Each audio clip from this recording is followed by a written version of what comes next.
At its height, one empire covered a quarter of the entire planet, 35 million square kilometers, 1 in 4 people alive. It was the largest empire the world has ever seen.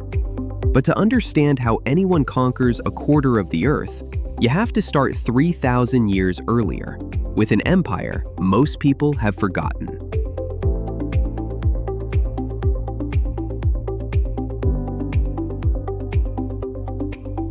The first empire to truly span continents was Persia.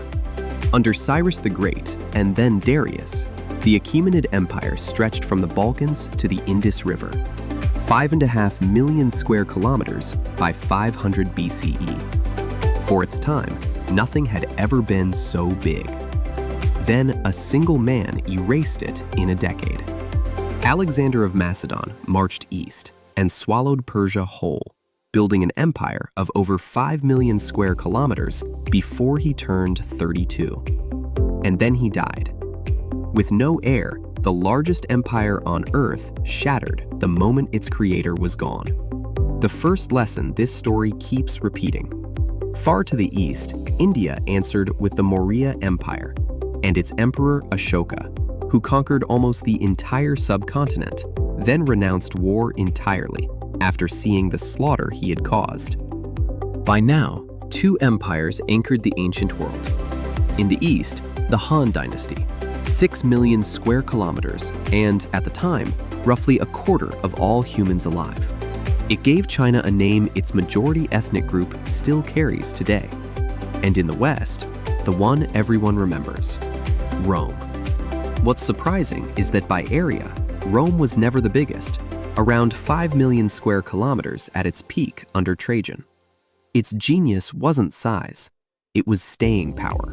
Rome ran the Mediterranean for centuries, where others burned bright and vanished in decades. But even Rome split, weakened, and in the West, fell. The center of gravity was about to move, fast. But Rome didn't entirely fall. In the East, it survived, reborn as the Byzantine Empire, ruled from Constantinople. For another 1,000 years, it guarded the edge of Europe, kept Roman law and Greek learning alive, and outlasted the empire that created it by a full millennium. When Constantinople finally fell to the Ottomans in 1453, it marked the end of the longest-lived empire in this whole story, proof that survival and size are 2 very different things.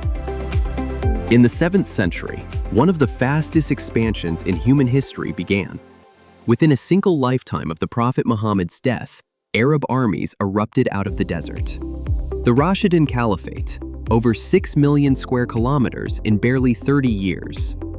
Its successor, the Umayyad Caliphate, pushed from Spain to the edge of India, 11 million square kilometers, one of the 5 largest empires the world had yet seen, built in under a century. Then the Abbasids took over, moved the capital to Baghdad, and turned raw conquest into a golden age of science and learning, even as the empire slowly began to fracture at the edges. And then came the storm. From the grasslands of Mongolia, Genghis Khan united the nomadic tribes and launched the largest contiguous land empire that has ever existed, or likely ever will. 24 million square kilometers, from Korea to the gates of Europe. One unbroken stretch of land you could ride across for months and never leave. The Mongols killed on a scale that is hard to comprehend, and yet they also reopened the Silk Road, made trade across Asia safe, and connected East and West like never before. But it was too big to hold. Within a few generations, it fractured into rival khanates, and in China, the Mongol Yuan dynasty rose and fell in under 100 years.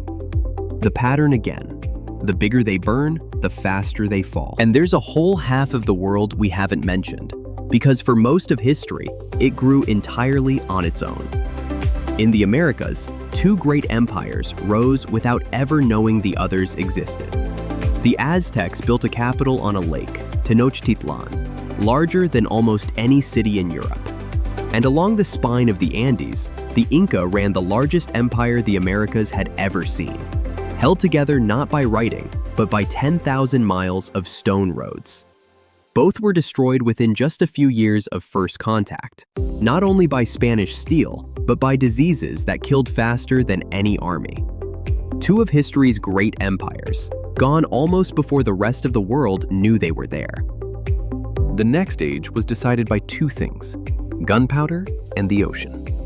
The Ottoman Empire straddled 3 continents for 6 centuries, twice reaching the walls of Vienna.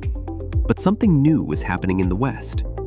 Small kingdoms on the Atlantic edge of Europe, Portugal, then Spain, realized you didn't need to march to an empire, you could sail to one. Spain built the first truly global empire, 13.7 million square kilometers, the empire on which the sun never set, centuries before Britain borrowed the phrase. And in the East, the Qing dynasty pushed China to its greatest ever size, nearly 15 million square kilometers, and the most populous state on Earth by far. Which brings us to the 2 largest empires of the modern age.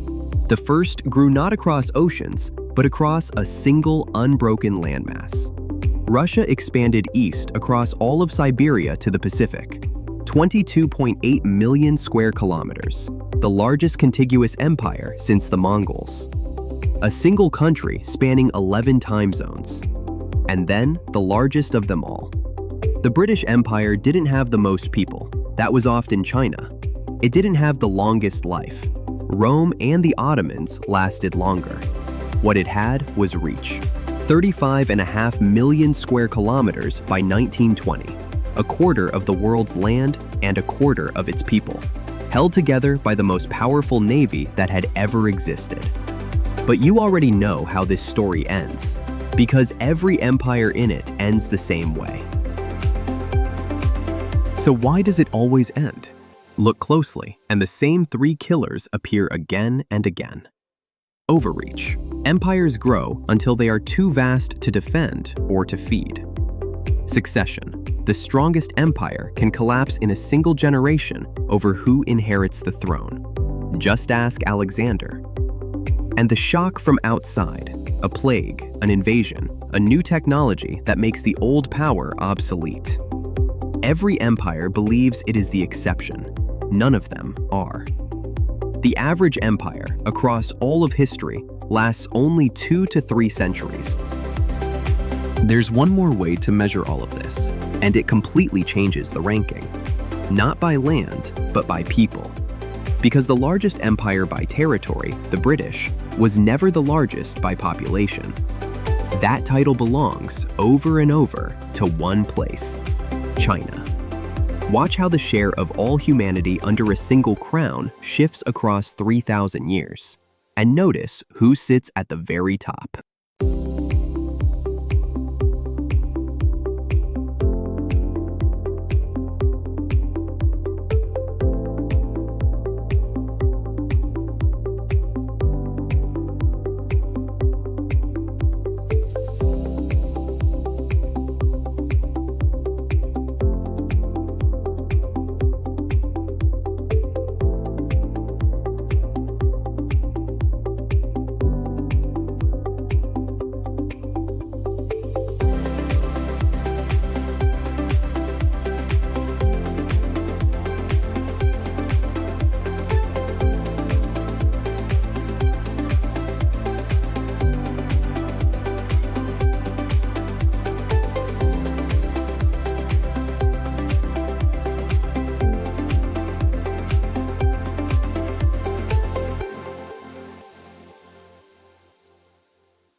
Watch 3,000 years of history in 90 seconds. Every bar is an empire at the peak of its power, and watch how none of them stay on top. Persia gives way to Alexander. Alexander to Rome and Han.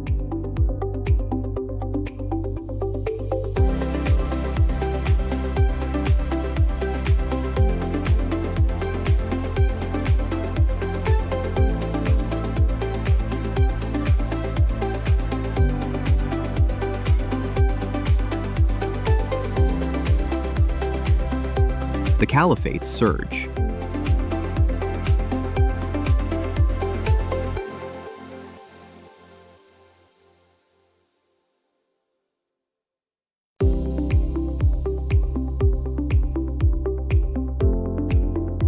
Then the Mongols dwarf everything that came before.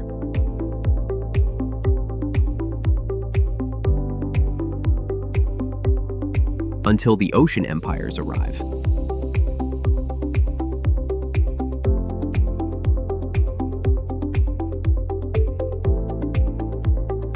And Russia and Britain climb higher than anyone in history. And then, watch the right side of 1900. Every single one falls back to zero.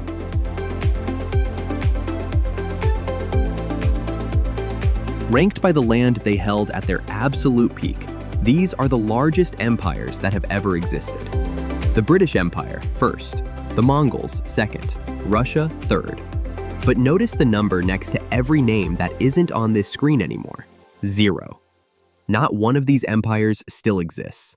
Every single one, the biggest, the richest, the most powerful states humanity ever built, rose and then fell. The only real question this chart asks isn't who was biggest, it's how long anyone stays on top. If you had to bet, which of today's powers will look like these in 500 years? Tell us in the comments, and subscribe for a new ranking every week. This has been Rankkix.